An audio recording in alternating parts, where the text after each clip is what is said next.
Okay, so what we have here is somebody that's standing on the anatometer, digital device, definitely weight off to the right, body's off to the right, and you can notice that there's a low ear on the left.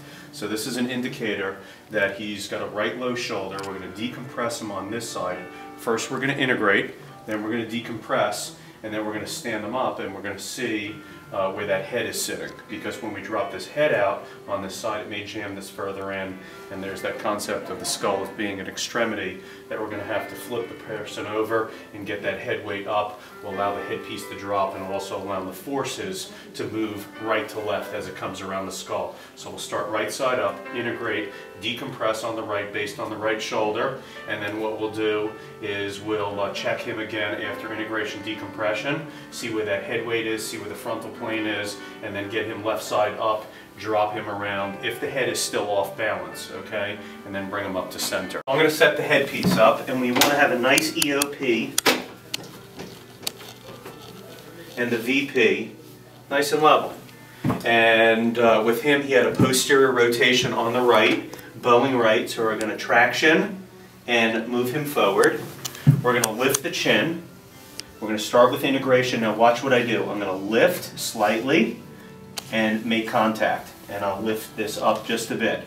Now this part of integration is a very light force. So what I'm going to do is palpate here, feeling the occipital ridge right through here. I usually start from the back and I palpate around, and I can find the resistance, and it's right here, right here.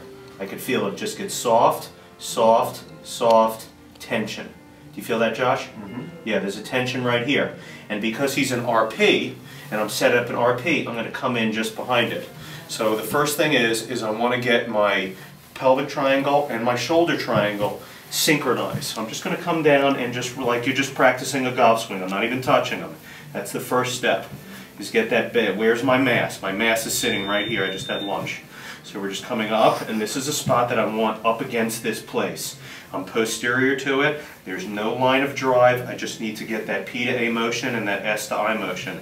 And I'm going to come down, and I'm going to slightly feel. I'm not barely touching him right now. All I'm going to do is get behind the contact, and it's right here. Hitting it right here in my hand, behind the contact, because I need that P to A, and I feel the line, and I'm going to go S to I and P to A. And I'm going to check which one first. It doesn't really matter. I'll just check P to A, nice and light, barely swiping it.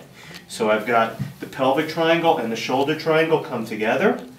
Okay, my shoulders come back with a nice tricep pull, very light, very relaxed. My hand is very relaxed.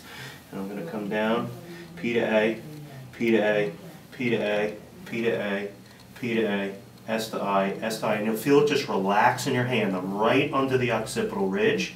S to I, S to I, S to I. And I feel it relax. Now I'm going to drop the head out. Ask the patient to just come up a bit. You still want to keep that occiput on this solid support. Okay? And ask him to relax. This time we tuck the chin.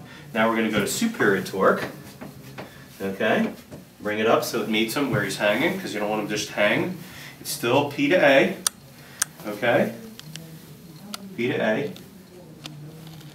I want to show you something. This is, you don't have to go I to S to get S to I action, I to S action. What you'll do is use the heel of your hand like this against the occipital ridge, and what you'll be able to do is kick back I to S, kick back right against, you'll be underneath it, and as you create this levering, pumping motion, you'll be able to get I to S action. And it looks like this. I'm under it, and what I'm doing is I'm just creating a pumping motion right under the ridge. I'm sliding right down the ridge, right behind the resistance, right behind that, because I want to beat P to A to it. So I can come P to A and use the heel of the hand. I can come right on top of it and use I to S motion. Okay? And we're going to get him up. It relaxes. Now you can see he's much more on center, but he still has that head tilt. So what we're going to do next is, because he was a right weight, is we're going to set him up left side up, and we're going to drop the head out just a couple pieces, and it's going to allow the force to come right to left. We always want to go away from the original misalignment. That's why we drop the head.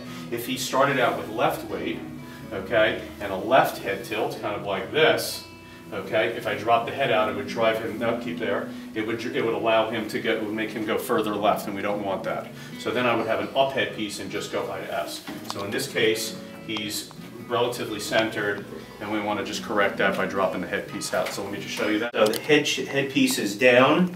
We're locking in the right posterior quadrant, and I'm coming in A to P here. Right across it, right down the ridge. I come down the ridge, and then A to P. And then heel of the hand gives me that I to S action, that kicks it backwards, and it looks like this.